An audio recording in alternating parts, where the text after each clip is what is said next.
ইন্নী লা আদরি মা বাকাই ফীকুম, আমার জানা নাই আর কতদিন তোমাদের মাঝে আমি থাকব। ফাকতাদু বিল্লাযাইনি মিন বাদি ওয়া আশারা ইলা আবি বকর ওয়া উমর, আমি যখন না থাকবো তোমরা ওই দুই ব্যক্তির অনুসরণ করো আমার পরে। নবী ইঙ্গিত করলেন আবু বকর আর ওমরের দিকে যে আমি না থাকলে এই দুইজনের অনুসরণ তোমরা করো। এটা ইঙ্গিতে বুঝাইয়া দিলেন। কেন? কারণ নবী দুনিয়াতে থাকা অবস্থায় আপনারা যারা হাদিস পড়েন বা কোরআন পড়েন, ইতিহাস পড়েন, প্রায় জায়গায় দেখবেন নবীজি বলেন আমি আবু বকর ওমর, আমি আবু বকর ওমর, ডান পাশে আবু বকর, বাম পাশে ওমর। উহুদ পাহাড়ের উপরে নবী, আবু বকর ওমর। রাসূলুল্লাহ মদিনায় শুয়ে আছেন, পাশে আবু বকর ওমর। এগুলা থেকে বোঝা যায় যে আমার পরে মুসলমানদের সবচেয়ে শ্রেষ্ঠ দায়িত্বটা পাবে আবু বকর, এরপর পাবে ওমর। এটা বোঝা যায় হাদিস দ্বারা। উহুদ পাহাড়ের উপর দাঁড়ায় আছে, উহুদ পাহাড় নড়াচড়া করতেছে। রাসূলুল্লাহ সাল্লাল্লাহু আলাইহি সাল্লাম বললেন, উহুদ থামো, তোমার উপরে একজন নবী আছে, একজন সিদ্দিক আছে, একজন শহীদ আছে। নবী মানে আমি, সিদ্দিক মানে আবু বকর, আর শহীদ মানে ওমর ফারুক রাদিয়াল্লাহু তাআলা। রাসূলুল্লাহ সাল্লাল্লাহু আলাইহি সাল্লাম পরবর্তী খলিফার নাম সরাসরি বলেন নাই, তবে ইশারা ইঙ্গিতে বোঝা যায় কে হবেন পরবর্তী খলিফা। তাহলে বলেন তো, মুসলমানদের খলিফা হওয়ার 4 পদ্ধতির প্রথমটা আমরা জানলাম ইশারা। দ্বিতীয় পদ্ধতি, জীবিত খলিফা পরবর্তী খলিফার নাম ঘোষণা করে যায়। আবু বকর সিদ্দিক রাদিয়াল্লাহু তাআলা বিভিন্ন সাহাবীদের থেকে পার্সোনালি পরামর্শ নিলেন, ডাকলেন, আচ্ছা ওমর কেমন? তো অনেকে বলে ওমর তো অনেক ভালো, কেউ কেউ আবার বলছে ওমর সব দিক দিয়ে ঠিক আছে কিন্তু রাগটা একটু বেশি, এরকম বলছে। আবু বকর সিদ্দিক বলেন, তোমরা যে কি বলো, আমি তো ওমরের চাইতে যোগ্য ব্যক্তি পৃথিবীতে আর কাউকে দেখছি না। আবু বকর সিদ্দিক জীবদ্দশায় পরবর্তী খলিফার নাম ঘোষণা করে গিয়েছেন যে ওমর সবচেয়ে যোগ্য ব্যক্তি। তাহলে মুসলমানদের খলিফা নির্বাচনের দ্বিতীয় পদ্ধতি পাইলাম, জীবিত ব্যক্তি পরবর্তী খলিফার নাম সরাসরি ঘোষণা করে দিয়েছে। 3 নাম্বার পদ্ধতি, জীবিত খলিফা কয়েকজনের একটা সদস্য গঠন করে দিবেন, এটাকে বলা হয় মজলিসে শুরা। তাদেরকে দায়িত্ব দিবেন যে তোমরা পরামর্শ করে পরবর্তী খলিফা নির্বাচন করবা। ওমর ফারুক রাদিয়াল্লাহু তাআলা 6 জনের একটা শুরা সদস্য গঠন করে দিয়েছে। এই 6 জনকে দায়িত্ব দিলেন পরবর্তী খলিফা নির্বাচন করতে। তাহলে 3 নাম্বার পদ্ধতি আমাদের কাছে স্পষ্ট, জীবিত খলিফা পরবর্তী খলিফা নির্বাচনের দায়িত্ব দিবে শুরা কমিটির উপর।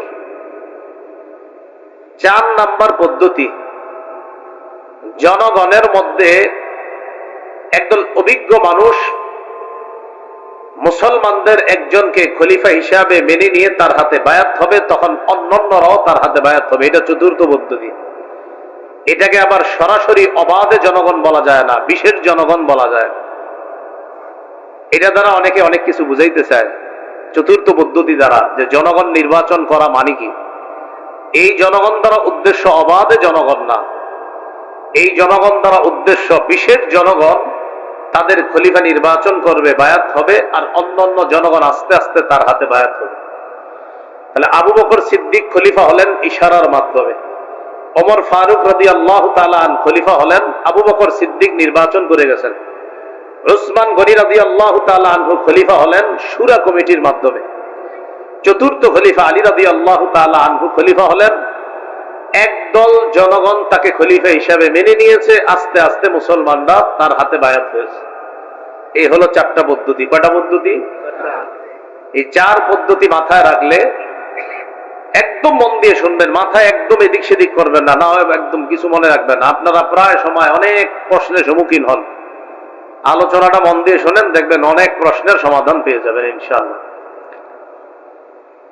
রাসূলুল্লাহ সাল্লাল্লাহু আলাইহি সাল্লাম মদিনায় আগমন করার আগে ইহুদিদের ইবাদতখানা ছিল মদিনায়, ইহুদিদের বড় বড় আলেম ছিল মদিনায়। রাসূল সাল্লাল্লাহু আলাইহি সাল্লাম মদিনায় আসলেন, ইহুদিদের সাথে সন্ধি করলেন যে আমরা মিলেমিশে থাকবো, আমাদের উপর কেউ আক্রমণ করলে তোমরা সহযোগিতায় এগিয়ে আসবে, তোমাদের উপর কেউ আক্রমণ করলে আমরা তোমাদের সহযোগিতায় এগিয়ে যাব। ইহুদিরাও চুক্তি নামায় স্বাক্ষর করছে, ইহুদিদের সাথে রসুল চুক্তি করছে।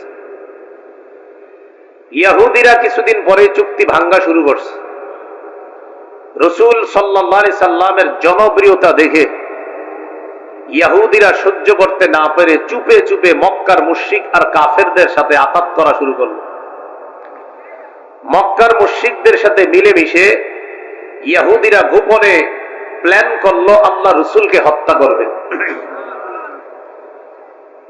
বাস্তবিক অর্থে একদিন আল্লাহ রসুল সাল্লাল্লাহু আলাইহি সাল্লামকে ইহুদিরা দাওয়াত দিল। নবীজি কয়েকজন সাহাবী নিয়ে গেছে। যাওয়ার পর ইহুদিরা বলতেছে, ইয়া রাসূলুল্লাহ, আপনার সাথে কিছু পার্সোনাল কথা ছিল আমাদের, বলো। আপনার সাথে যে সাহাবীরা আছে তাদের সামনে বলা যাবে না। নবীজি সাহাবীদেরকে বললেন, তোমরা যাও। সাহাবীদের মনে সন্দেহ লাগছে, ঘটনা কি, আমাদেরকে কেন থাকতে দিচ্ছে না ইহুদিরা? তো সাহাবীদেরকে একটু দূরে পাঠিয়ে দিয়ে রসুলকে এক জায়গায় বসাইছে। পিছনে একটা দেয়াল ছিল, সেখানে রসুলের সাথে কথা বলতেছে ইহুদিরা। আরেকজনকে পাঠাইয়া দিছে দেয়ালের উপর, যা ওখান থেকে একটা পাথর মারো নবীর উপরে। রাসূলুল্লাহ সাল্লাল্লাহু আলাইহি সাল্লাম সেখানে বসা, একজন পাথর নিয়ে উপরে উঠতেছে। আসলে পার্সোনাল কথা, উদ্দেশ্য কিছুই না, নবীর সাথে কথা বলবে, উপর দিকে একজন পাথর মেরে রসুলকে হত্যা করবে।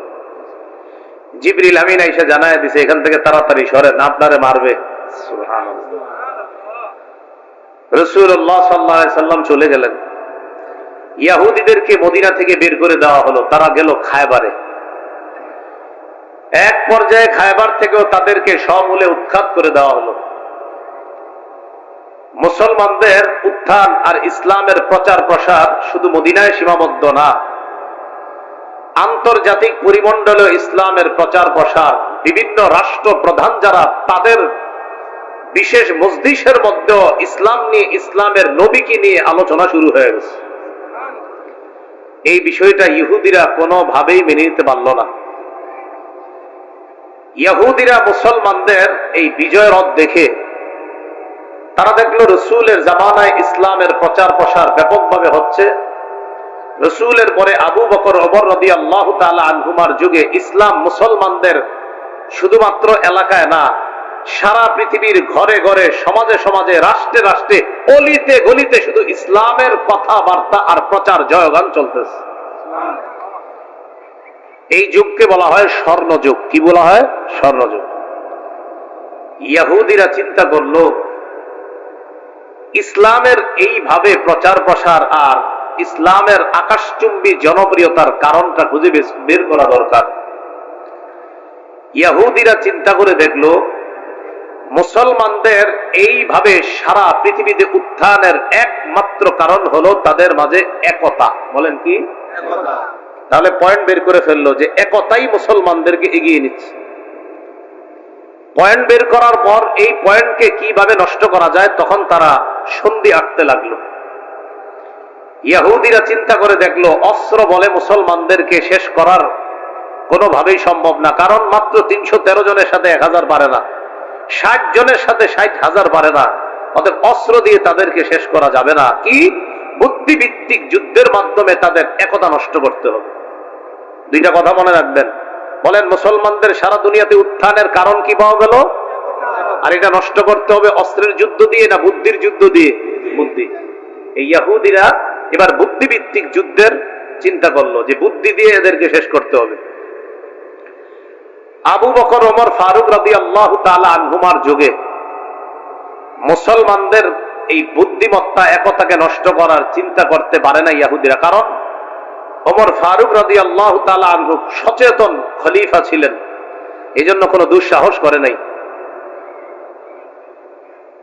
ওমর ফারুক রাদিয়াল্লাহু তাআলা আনহু চলে যাওয়ার পর মুসলমানদের খলিফা হলেন ওসমান গনি রাদিয়াল্লাহু তাআলা।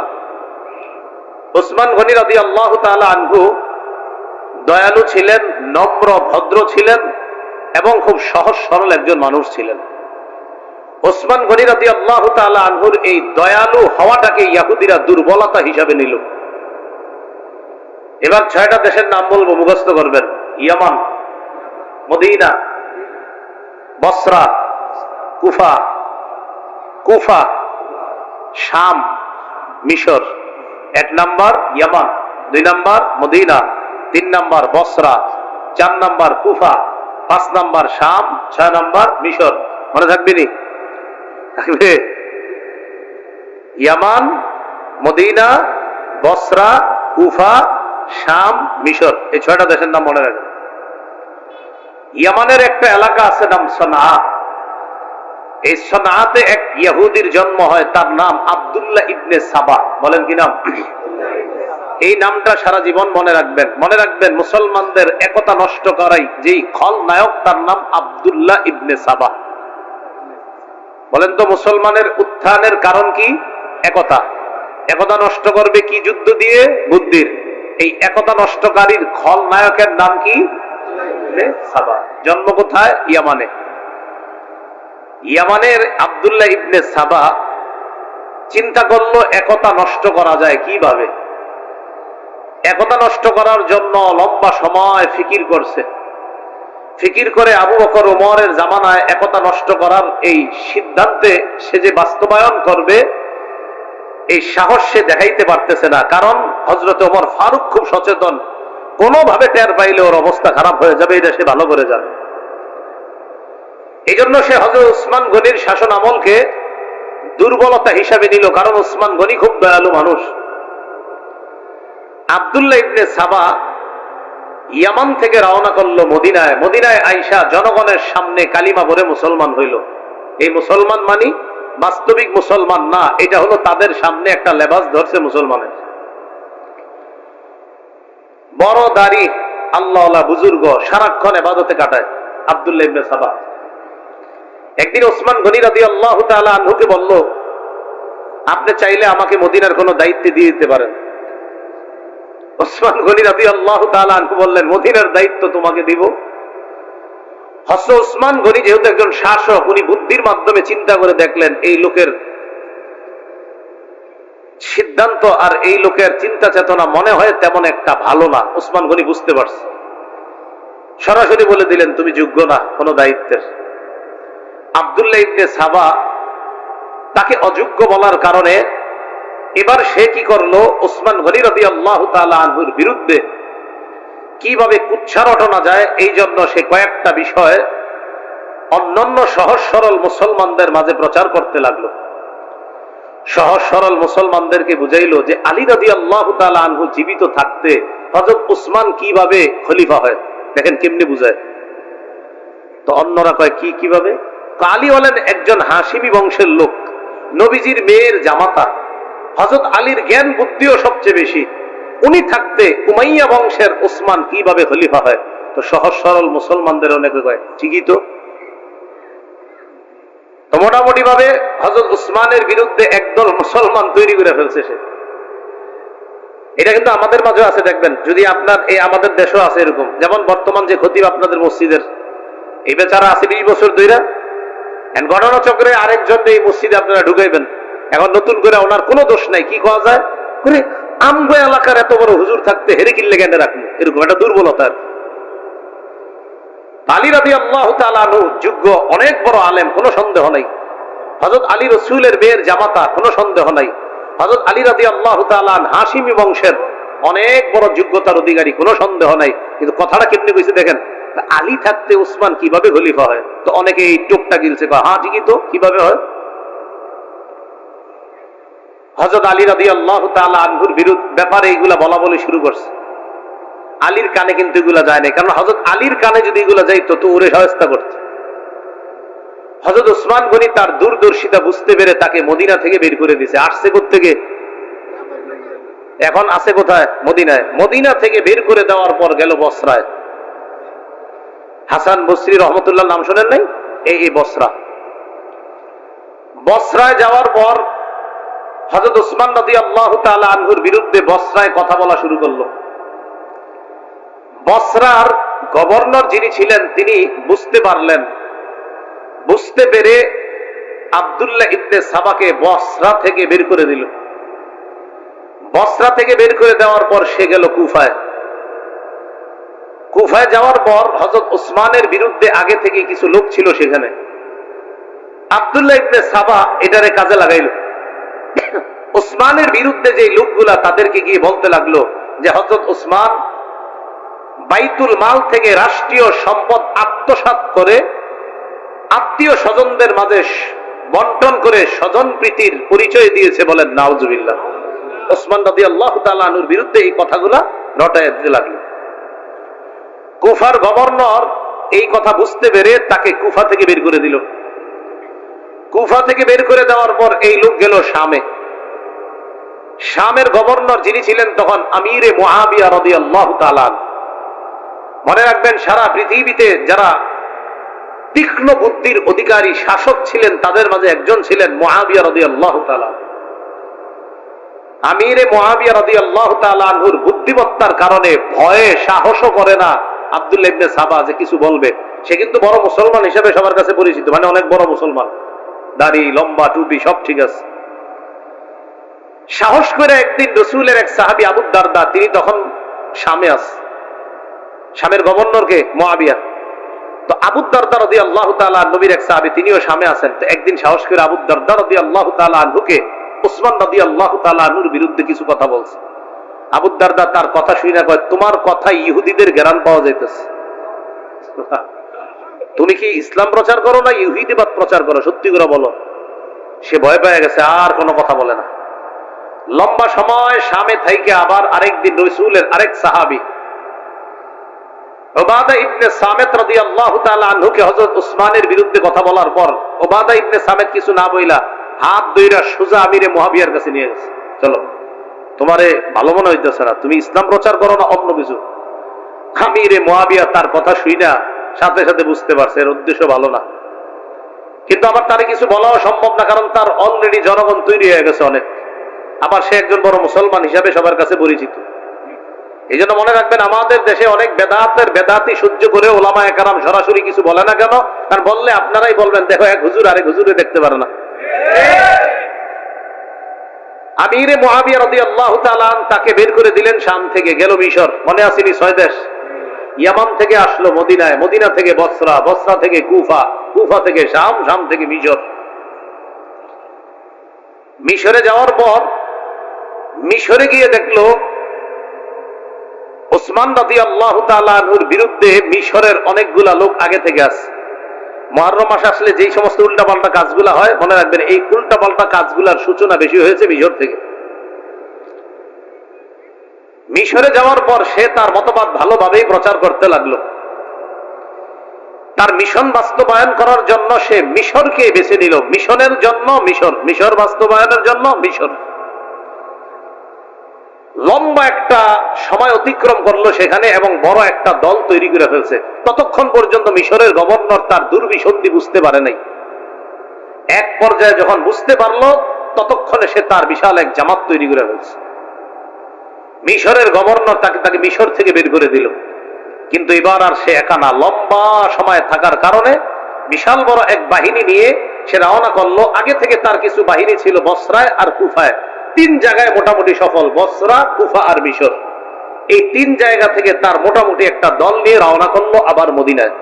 মদিনার খলিফাকে ওসমান গনি রাদিয়াল্লাহু তাআলা। মদিনায় না ঢুইকা মদিনার আশেপাশেই প্রচার চালাইতে লাগলো। হযরত ওসমানের বিরুদ্ধে কয়েকটা কথা বলতে লাগলো। মনে রাখবেন, 1, ওসমান স্বজন প্রীতি করে, আওয়াজ দিয়ে বলেন নাউজুবিল্লাহ।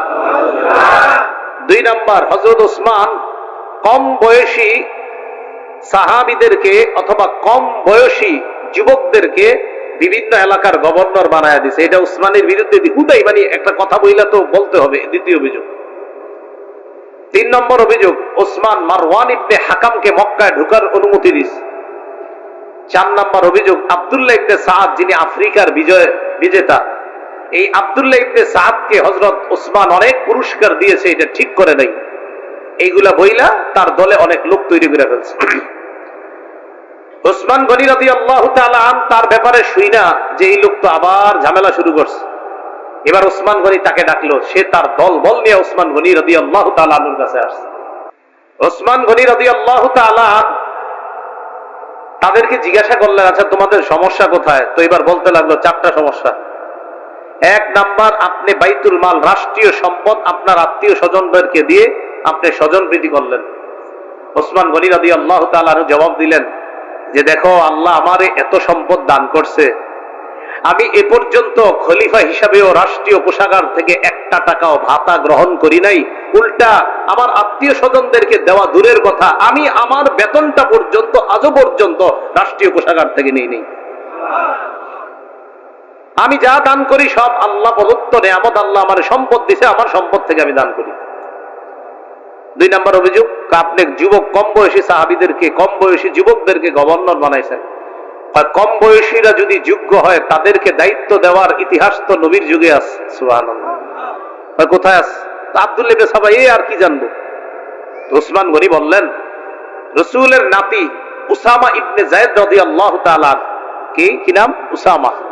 এই উসামার বয়স যখন 17, উসামাকে আমির বানায়া বয়স্ক সাহাবীদেরকে তার নেতৃত্বে আল্লাহ রাসূল বিভিন্ন যুদ্ধে পাঠানোর ইতিহাস আছে। তাহলে এরকম কম বয়সী একজন সাহাবীকে রাসূল আমির বানায়া বয়স্ক সাহাবীদেরকে তার দলে দিয়েছেন। এখান থেকেই বোঝা যায় যে কম বয়সী ব্যক্তি যদি যোগ্য হয়, তার যোগ্যতার তার আসনে তাকে বসানোটা এটা অন্যায় না। আর অভিযোগ থাকলে বলো। 3 নম্বর অভিযোগ, মারওয়ান ইবনুল হাকামকে আপনি মক্কায় ঢোকার অনুমতি কেন দিয়েছেন? রাসূল সাল্লাল্লাহু আলাইহি সাল্লামের সাহাবী উসমান গনি বললেন, মারওয়ান ইবনুল হাকাম একজন মুসলমান, আর মুসলমানকে মক্কায় ঢোকার অনুমতি রাসূল দিয়েছেন, এখানে আমি বাধা দেওয়ার কে? এই জন্য এটা কোনো অভিযোগই না। 4 নাম্বার, আফ্রিকা বিজয় করেছে যে তাকে আপনি এত পুরস্কার দেওয়া ঠিক করেন নাই। আচ্ছা, পুরস্কার বেশি দেওয়া হয়ে গেছে, আচ্ছা ঠিক আছে, পুরস্কার ছিনায় আনলাম, অন্তত তুমি তারপরও বিশৃঙ্খলা করো না। উসমান গনি রাদিয়াল্লাহু তাআলা উনি ফিতনা পছন্দ করতেন না, উনি ঝগড়া পছন্দ করতেন না। উনি বললেন, ঠিক আছে, পুরস্কার ফিরিয়ে আনলাম, তারপরও তুমি বিশৃঙ্খলা করো না।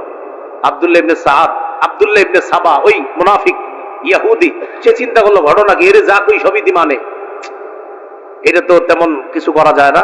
সে আবার তার দলবল নিয়ে চলে গেল মদিনার বাহিরে 3 মঞ্জিল দূরে। আলী রাদিয়াল্লাহু তাআলা আন, তালহা এবং জুবায়ের, 3 জন প্রবীণ সাহাবী, তাদের কাছে গেল আব্দুল্লাহ ইবনে সাবা। যাওয়ার পরে তাদেরকে বলল, আপনারা থাকতে ওসমান গনি খলিফা হয় কেমনে? আলী রাদিয়াল্লাহু তাআলা সরাসরি বললেন, তোমার মতলব ভালো মনে হচ্ছে না।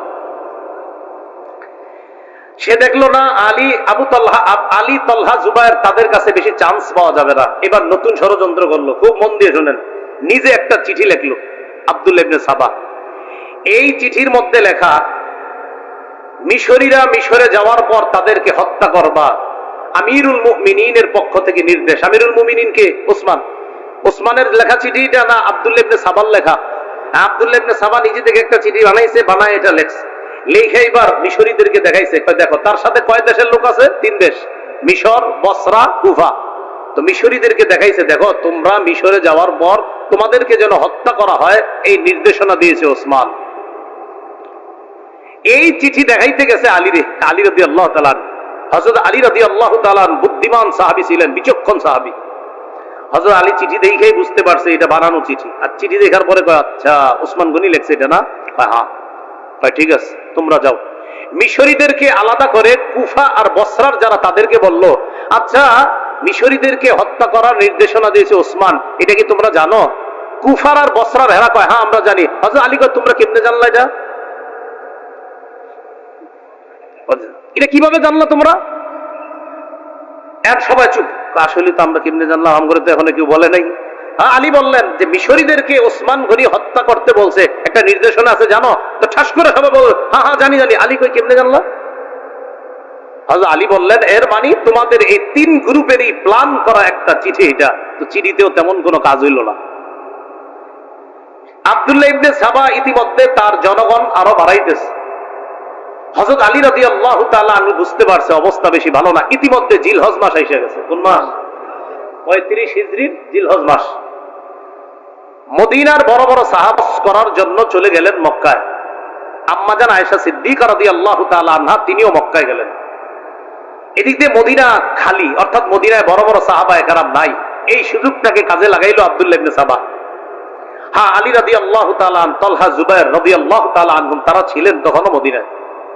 হযরত আলী অবস্থা বেগতিক দেখে চিন্তা করলেন, এই লোক আমারে নিয়ে ষড়যন্ত্র করবে। হযরত আলী তার সন্তানদেরকে, হাসান, হুসাইন, তাদেরকে দায়িত্ব দিলেন। একটা কি দায়িত্ব? আব্দুল্লাহ ইবনে সাবা তার দলবল নিয়ে একদিন জুমার নামাজের সময় হযরত উসমানের বিরুদ্ধে মসজিদে বিদ্রোহ করে বসছে। নাউজুবিল্লাহ। বিশাল বড় একটা জামাত বিদ্রোহ করার কারণে হযরত উসমান ভেঙে বললেন। ওসমান গনি তার হাউসে ঢুকলেন, তার ঘরে ঢুকার পর এই বিদ্রোহী বাহিনী চারদিক থেকে ঘেরাও করে ফেলছে হযরত উসমান গনির বাসা। 22 দিন পর্যন্ত ঘেরাও করে রাখছে, কেউ লিখেছেন 40 দিন। খানা দেয় না, পানি দেয় না। যে উসমান গনির টাকা দিয়ে ক্রয় করা কূপ থেকে পানি মুসলমানরা খায় প্রতিনিয়ত, সেই কূপ থেকেও এক ফোঁটা পানির ব্যবস্থা উসমানের জন্য হয় না। আলী রাদিয়াল্লাহু তাআলা আনহু এই অবস্থা দেখা যুবক সাহাবীদেরকে উসমান গনির বাসা পাহারাদারি করার জন্য পাঠায়া দিলেন। এই যুবকদের মাঝে তার 2 কলিজার টুকরা হাসান হুসাইনকেও পাঠাইছেন। আলী চলে গেলেন মদিনা থেকে বাহিরে। যুবক সাহাবীরা প্রধান ফটক পাহারা দিতেছে। 35 হিজরির 18ই জিলহজটা সারা জীবন মনে রাখবেন। বলেন 35 হিজরির, কেউ 17ই জিলহজও লেখছে, 17 বা 18 জিলহজ শুক্রবার। এই 35 হিজরির 17ই বা 18ই জিলহজ ওসমান গনি যে বাসায় থাকতেন, ওই বাসার পিছনের সাইড দিয়ে দেয়ালের উপরের ভাগ ভাইয়া বিদ্রোহীরা ঘরে প্রবেশ করছে। সামনে দিয়ে কেন আসতে পারতেছে না? সামনে যুবক সাহাবীরা পাহারা দিচ্ছে। ঘরে প্রবেশ করার পর হযরত উসমান গনি তখন সূরা বাকারা তেলাওয়াত করতেছে। সূরা বাকারার 137 নম্বর আয়াত পড়তেছিলেন। ওই মুহূর্তে একজন পাপিষ্ঠ পিছন দিক থেকে হযরত উসমানের কল্লা বরাবর আঘাত করছে। হযরত উসমানের দেহ থেকে কল্লাটা আলাদা হয়ে রক্ত পড়ে সূরা বাকারার 137 নম্বর আয়াতের উপর রক্তের ছিটা পড়ছে। ওই আয়াতটা হলো ফাসায়াকফিকাহুমুল্লাহ, তাদের বিরুদ্ধে আল্লাহ যথেষ্ট। এই আয়াতের অর্থ ওসমান গনি কোরআন তেলাওয়াতরত অবস্থায় শহীদ হয়ে গেলেন। তার বিবি নায়লা আক্রমণ ঠেকাইতে গিয়েছিলেন, হাতের আঙ্গুলগুলো এবং কবজি সহ হাত থেকে আলাদা হয়ে গেছে। হযরত উসমান গনিকে শহীদ করে দেওয়ার পর এই জায়গাটা মনে রাখবেন, 35 হিজরির 18ই জিলহজ মুসলমানদের একতা নষ্ট হয়ে গেল। আজও পর্যন্ত সেই একতা ফিরে আসেনি। মনে আসেনি মুসলমানদের উত্থানের কারণ কি? একতা। একতা নষ্ট করবে কি দিয়ে? বুদ্ধি দিয়ে। এই নষ্ট করে ফেললো। হযরত উসমান গনি শহীদ হয়ে যাওয়ার পর মুহূর্তের মধ্যে ছড়ায় গেল উসমান গনি শহীদ হয়ে গেছে। আলোচনা শুরু হয়ে গেল পরবর্তী খলিফা কে হবেন। বিদ্রোহীরা চিন্তা করলো, আব্দুল্লাহ ইবনে সাবা সহ বিদ্রোহীরা চিন্তা করলো যে পরবর্তী খলিফা যদি নগদ কেউ হয়ে যায়, আর এই খলিফা প্রথমেই কি করবে? উসমান হত্যার বিচার করবে। বিচার করলেই তো আমরা মারা পড়ব। এখন আমরা বাধ্য করে হযরত আলীকে খলিফা বানায় দিলে ভালো হয়। কেন? হযরত আলী হলেন ঠান্ডা মাথার মানুষ, তিনি প্রথমেই বিচার করবেন না, তিনি প্রথমেই খেলাফত সামাল দিবেন, এরপর পরিস্থিতি নিয়ন্ত্রণে এনে হয়তো তিনি বিচার করবেন। আর আলী যদি এই কাজ করতে যায়, অন্যান্য মুসলমান যারা জোশে আছে এখন হযরত উসমান হত্যার যারা সহ্য করতে পারে নাই, তারা নগদ বলবে না, আগে উসমান হত্যার বিচার হবে, তারপর খেলাফত হবে। কিন্তু হযরত আলী তো ঠান্ডা মানুষ, তার চিন্তা হলো না, আগে খেলাফতটা সামলাইতে হবে, এরপর আস্তে ধীরে বিচার হবে। তো মুনাফিক ইহুদিরা চিন্তা করলো, এই দুই পরিস্থিতির মাঝখানে মুসলমানদেরকে যদি দাঁড় করায় দেই, এটা নতুন আরেকটা ঝগড়া লাগান যাবে। বিদ্রোহীরা আলীর কাছে গেছে, আপনি খলিফা হইতে হবে। হযরত আলী বললেন না। হযরত আলী সরাসরি বলছে, দাউনি ওয়ালতামিসু গায়রি, আমারে ছাড়ো অন্য কাউরে খলিফা বানাও। তারা আলীকে খলিফা বানাবে স্থির করলো। সাহাবায়ে কেরামের কাছে সংবাদ চলে গেল হযরত উসমান শহীদ। আম্মা জান আয়েশা সিদ্দিকা মক্কা থেকে হজ করে মদিনায় রওনা করছে। প্রতিমধ্যে সংবাদ পেলেন হযরত উসমান শহীদ হয়ে গেছে। আম্মা জান আয়েশা সিদ্দিকা মদিনায় আসার পরিবর্তে আবার মক্কায় চলে গেলেন। কেন? মক্কায় গিয়ে আম্মা জান আয়েশা সিদ্দিকার একটাই কথা, যে ওসমান হত্যার বিচার হবে আগে, এরপর খেলাফতে কে অধিষ্ঠিত হবে এটা পরে।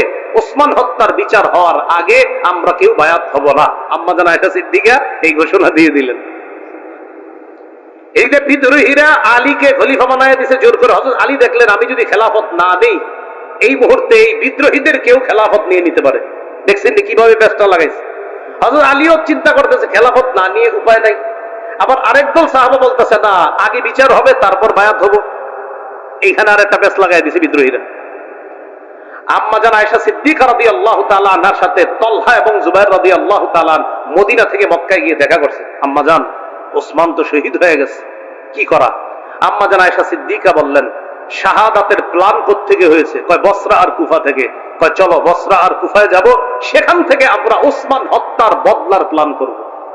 কি বলতেছে? আম্মা জান আয়েশা সিদ্দিকা রাদিয়াল্লাহু তাআলা আনহা। তিনি চলে গেলেন, রওনা করলেন বসরা। এদিকে আলী রাদিয়াল্লাহু তাআলা আনহু যখন জানলেন যে আমার শাশুড়ি আম্মা জান আয়েশা সিদ্দিকা রাদিয়াল্লাহু তাআলা না কি হয় শাশুড়ি, যে আম্মা জান তো রওনা করছে বসরায়, আর বসরায় এই জন্যই যাচ্ছে যে ওসমান হত্যার বদলা। হযরত আলী রাদিয়াল্লাহু তাআলা চিন্তা করলেন তাহলে আমিও বসরায় যাই, বসরায় গিয়ে আম্মা জানের সাথে কথা বলা দরকার। এদিক দিয়ে হযরত আলী রাদিয়াল্লাহু তাআলা আনহু রওনা করলেন, ওই দিক দিয়ে আম্মা জানও বসরায় রওনা করছে। বিদ্রোহীরা চিন্তা করলো সর্বনাশ, বসরায় গিয়ে যদি দুই দলের মাঝে মিটমাট হয়ে যায় বিপদে পড়বো আমরা। কথাগুলা কি বুঝতেছেন সবাই? একদম মাথায় এদিক সেদিক নিয়েন না, খুব গুরুত্বপূর্ণ তথ্য আসবে সামনে। হযরত আলী রাদিয়াল্লাহু তাআলা আনহু বসরায় গেলেন, আম্মা জান আয়েশা সিদ্দিকা রাদিয়াল্লাহু তাআলা আনহাও গেলেন। ওইদিক দিয়ে আমিরে মুআবিয়া শাম দেশ থেকে আম্মা জানের সাথে দেখা করতে আসছে। আমিরে মুআবিয়া রাদিয়াল্লাহু তাআলা আনহুরও এক দাবি, আগে ওসমান হত্যার বিচার হবে তারপর আমরা বায়াত হব। তাহলে দাবিতে আম্মা জান আয়েশা আমিরে মুআবিয়া তারা এক হয়ে গেলেন। আলী রাদিয়াল্লাহু তাআলা আনহু গেলেন, যাওয়ার পর আম্মা জান আয়েশা রাদিয়াল্লাহু তাআলা আনহা এবং আমিরে মুআবিয়ার সাথে কথা বললেন যে দেখো, যদি কোনোভাবে যুদ্ধ লেগে যায় ক্ষতি হবে আমাদের, তাই কোনো যুদ্ধ চাই না, আমাদের মাঝে মীমাংসা হয়ে যাক। আম্মা জান আয়েশা সিদ্দিকা রাদিয়াল্লাহু তাআলা আনহা প্রস্তাব দিয়ে দিলেন, আমিরে মুআবিয়া তারা উভয় প্রস্তাব দিলেন। একটাই প্রস্তাব, আপনি মদিনায় ফিরে গিয়ে প্রথমে বিদ্রোহীদের বিচার করবেন, তারপর আমরাই আপনার হাতে হাত রেখে বা আমরাই আপনার কাছে বায়াত হব। তাহলে সহজ হয়ে গেল বিষয়টা। তাহলে কি জানাইলো এই জায়গায়? আলী রাদিয়াল্লাহু তাআলা মদিনায় আসবেন, আসার পর ওসমান রাদিয়াল্লাহু তাআলা আনহুর হত্যাকারীদের বিচার করবেন, তারপর মুসলমানরা ব্যাপকভাবে হযরতে আলীর কাছে বায়াত হবে, তাকে খলিফা হিসেবে মেনে নেবে। এতটুকু বুঝছেন নি সবাই? রাতের বেলা সবাই খুশিতে ঘুমাইতেছে। খুশিতে বলতে আলী রাদিয়াল্লাহু তাআলা আনহুর সাথে যে মুসলমানরা তারাও খুশি যে আরে কোনো রক্তপাত হবে না, এটা ভালো লাগতেছে। আম্মা জানের সাথে যারা তারাও খুশি, আমিরে মুআবিয়ার সাথে তারাও খুশি যে কোনো রক্তপাত ছাড়াই মীমাংসা হয়ে গেল। আব্দুল্লাহ ইবনে সাবা তার অনুসারীদের কি নিয়ে টেনশনে পড়ে গেল, বেটা বিপদে তো আমরাই পড়বো, কি করা? রাতের বেলা একটা ঘটনা ঘটাইতে হবে। রাতে সবাই ঘুম। আব্দুল্লাহ ইবনে সাবা তার অনুসারীদেরকে নিয়ে আম্মা জান আয়েশা সিদ্দিকা যে তাবুতে আম্মা জান আয়েশা সিদ্দিকা যেখানে বিশ্রাম নিচ্ছে আর আমিরে মুআবিয়া তাদের উপরে হামলা চালাইল। তাদের উপরে আম্মা জান আয়েশা আমিরে মুআবিয়া যেখানে তাদের উপর হামলা চালাইলো। বলেন তো তাদের উপরে হামলা চালানোর পর অভিযোগের তীরটা কার উপর যাবে? হ্যাঁ, আলী রাদিয়াল্লাহু তাআলা আনহু। কোন অবস্থা না দেখে মুসলমানরা সবাই বুঝে ফেললো যে আলী রাদিয়াল্লাহু তাআলা আনহু মনে হয় আমাদের উপর আক্রমণ চালাইছে। আসলে ঘটনাটা হযরত আলী ঘটায় নাই, ঘটাইছে ওই আব্দুল্লাহ ইবনে সাবা। এজন্য সব সময় সতর্ক থাকবেন। আমি আপনার মাঝে শত্রুতা নাই, আমার আপনার মাঝে তৃতীয় পক্ষ শত্রুতা করে, এই শত্রু এখনো আছে, ইসলাম তারা মিটিয়ে দিতে চায়, এদেরকে চিহ্নিত করতে হবে সারা জীবন। সব সময় তৃতীয় পক্ষে আমাদের মাঝে ঝগড়া লাগায়। আব্দুল্লাহ ইবনে সাবা তার অনুসারীদের নিয়ে আক্রমণ চালাইলো। এদেরকে বলা হয় সাবাই। বলেন কি বলা হয়? সাবাই। আক্রমণ চালানোর পর বাস কে কার উপর আক্রমণ চালাইছে এটা না বুঝা কঠিন যুদ্ধ শুরু হয়ে গেল। মুসলমানরা মুসলমানের তরবারির নিচে শহীদ হওয়া শুরু হইল। মুসলমানরা মুসলমানের তরবারি। আলী রাদিয়াল্লাহু তাআলা আনহু তো জানেন যে এই যুদ্ধ তো এই আক্রমণ তো আমাদের পক্ষ থেকে হয় নাই, কিন্তু এখন যতই বলবে বোঝানো যাবে না। আম্মাজান যেই ওটের উপরে ছিল এই ওট বরাবর একটা তীর মারছে, আম্মাজানের ওট পড়ে গেছে, তো আম্মাজান বসে গেছে, যুদ্ধ থেমে গেছে। আম্মাজান যতক্ষণ ছিল ওটের উপরে ততক্ষণ যুদ্ধ চলছে। হ্যাঁ, আম্মাজান এখনো আছে। তো তৎকালীন নিয়ম ছিল যে যিনি প্রধান থাকে তিনি যখন আপনার বসে যায় তখন এমনি যুদ্ধ থেমে যায়। তো আম্মা জান আয়েশা সিদ্দিকা উটের উপর ছিল, এটাকে বলা হয় জামাল। এই জন্য এই যুদ্ধটার নাম জঙ্গে জামাল বা উটের যুদ্ধ বা উষ্টির যুদ্ধ। আম্মাজান যখন নামলেন, আমিরে মুআবিয়া আম্মাজান আর আলী তাদের মাঝে কথা, আম্মাজান আমরা তো কেউ আক্রমণ করি নাই, তাদের মাঝে ভুল বুঝাবুঝিতে হয়ে গেছে, তখন বুঝে আসছে। তো বুঝে এসে লাভটা হলো কি, এর আগে মুসলমানদের প্রচুর পরিমাণ শহীদ হয়ে গেছে। এমনকি তলহা আর জুবাইর রাদিয়াল্লাহু তাআলা আনহুম বড় বড় দুই সাহাবী তারাও শহীদ হয়ে গেছে এই রাতে। হযরত তলহা রাদিয়াল্লাহু তাআলা আনহু লাশ দেখা আলী রাদিয়াল্লাহু তাআলা আনহু বলতেছিলেন, আহারে আল্লাহ রাসূল রে কত যুদ্ধে এই তলহা প্রাচীর হয়ে কাফেরদের থেকে রক্ষা করেছে, আজকে সেই তলহা আমাদের ভুল বুঝাবুঝির কারণে শহীদ হয়ে গেল। আম্মাজান চলে গেলেন মক্কায়। এদিক দিয়ে আলী রাদিয়াল্লাহু তাআলা আনহু কিছুদিন কুফায় অবস্থান করতেছে। এই বসরা কুফা এর মাঝামাঝি আলী রাদিয়াল্লাহু তাআলা অবস্থান করা অবস্থায় হযরত আমিরে মুআবিয়ার বিরুদ্ধে আলী রাদিয়াল্লাহু তাআলা আনহুর একদল বুঝাইতে লাগলো যে আমিরে মুআবিয়া কিন্তু আপনার বিরুদ্ধে ষড়যন্ত্র করতেছে, মিথ্যা কথা। এটা কারা? ওই সাবাই গোষ্ঠী। আলী রাদিয়াল্লাহু তাআলা আনহু কি করলেন? আমিরে মুআবিয়াকে শামের গভর্নর পদ থেকে হটাইয়া দিলেন। এটা আবার আমিরে মুআবিয়া রাদিয়াল্লাহু তাআলা আনহু মনে করলেন যে আলী রাদিয়াল্লাহু তাআলা আনহু এটা কেন করলেন? আসলে ঘটনাগুলো ঘটাইতেছে তৃতীয় পক্ষ বারবার। মুআবিয়া রাদিয়াল্লাহু তাআলা আনহু আলী রাদিয়াল্লাহু তাআলা আনহুর বিরুদ্ধে যুদ্ধ করার জন্য তৈরি। আলী রাদিয়াল্লাহু তাআলা আনহু প্রতিহত করার জন্য রওনা করছে। ইরাক এবং বসরার মাঝখানে একটা জায়গার নাম সিফফিন। এই সিফফিন নামক জায়গায় দুই দল মুসলমানের মাঝে তুমুল লড়াই হলো। দীর্ঘ 2 মাস পর্যন্ত লড়াই হলো। শুধু 70,000 মুসলমান শহীদ হলো। কয় হাজার? মুসলমানের তরবারিতে মুসলমান শহীদ। এই জঙ্গে জামাল আর সিফফিন দুই যুদ্ধে মিলে প্রায় 90,000 মুসলমান শহীদ হয়েছে। আলী রাদিয়াল্লাহু তাআলা আর আমিরে মুআবিয়ার মাঝে এরপরে দেখলো, সন্ধি হলো যে এটা তো আমরা কি করতেছি, নিজেরা নিজেদের বিরুদ্ধে লড়াই। হযরত আলী আর মুআবিয়া তারা দুইজন বুঝতে পারলো না, এগুলো তো ঠিক হচ্ছে না আমাদের। তাদের এই বোঝাপড়াটা মেনে নিতে পারে না ওই সাবাই গোষ্ঠী। আলী রাদিয়াল্লাহু তাআলা যখন সন্ধি করলেন যে আর যুদ্ধ হবে না, তখন একদল হযরতে আলীর এই কথা মেনে নিতে পারছে না। এবার ফতুয়া দাঁড়াইলো দুইটা, তারা দুইটা ফতুয়া দিল। কয়টা? ওই সাবাই গোষ্ঠী 2 ফতুয়া দিল। এক, আমিরে মুআবিয়া হযরত আলীর ইমামত না মানার কারণে তিনি কাফের, নাউজুবিল্লাহ বলেন। আর হযরত আলী মুআবিয়ার সাথে সন্ধি করার কারণে তিনি ফাসিক। দেখছেন, দুজনের উপর ফতুয়া লাগাইছে যে আমিরে মুআবিয়া কাফের, নাউজুবিল্লাহ, হযরত আলীকে না মানার কারণে। আজ হযরত আলী কেন সন্ধি করলেন, এজন্য তিনি ফাসিক। আর এক দল বের হয়ে গেল হযরত আলীর দল থেকে। বের হওয়ার আরবি হলো ফুরুজ, খরজা ইয়াখরুজু, এখান থেকে বের হয়েছে। এই বের হওয়ার কারণে তাদেরকে বলা হয় খারিজি। এই খারিজি মানে এখান থেকে বের হয়ে গেছে। তাহলে সাবাইদের থেকে আরেকটা দল বের হয়ে গেল, এরা হয়ে গেল খারিজি। খারিজিরা বের হয়ে যাওয়ার পর তাদের ফতুয়া আমিরে মুআবিয়া কাফের, নাউজুবিল্লাহ। বড় দুঃখজনক বিষয়, বর্তমান যুগের অনেক মুসলমানও এটা মনে করে আমিরে মুআবিয়া কাফের। 3 বার নাউজুবিল্লাহ বলেন। আমিরে মুআবিয়াকে কি বলে? কাফের, নাউজুবিল্লাহ। রাসূলের একজন জান্নাতি সাহাবীকে বলে কাফের। রাসূল সাল্লাল্লাহু আলাইহি সাল্লাম বলছেন, আমার উম্মতের যে দলটা প্রথম নৌপথে লড়াই করবে তারা জান্নাতি। আমিরে মুআবিয়া ওই সাহাবী যিনি নৌবহর তৈরি করেছিলেন এবং রোমকদের নৌবহরকে শোচনীয়ভাবে পরাজিত করেছিলেন, যে সাহাবী, তিনি আমিরে মুআবিয়া রাদিয়াল্লাহু তাআলা।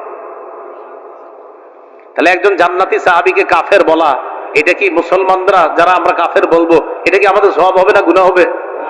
অন্যায়, শুধু গুনাহ না, বড় গুনাহ। আল্লাহ আমাদেরকে হেফাজত করেন। আমিরে মুআবিয়া রাদিয়াল্লাহু তাআলা আর আলী রাদিয়াল্লাহু তাআলা আনহুর মাঝে এই সাবাই আর খারিজিরা আপনার একটা দ্বন্দ্ব লাগাইয়া দিল। এবার হযরত আলী রাদিয়াল্লাহু তাআলা আনহু কোনোভাবে শাসন ভাগটা রক্ষা করার জন্য তিনি তখন মদিনা থেকে ইসলামী খেলাফতটাকে নিয়ে গেল কুফায়। কোথায়? কুফায়। এখন মুসলমানদের ইসলামী খেলাফত পরিচালনা হয় কুফা থেকে। এই যে মদিনা থেকে ইসলামী খেলাফত বের হলো, আর অদ্যাবধি পর্যন্ত ইসলামী খেলাফত আর মদিনায় আসেনি।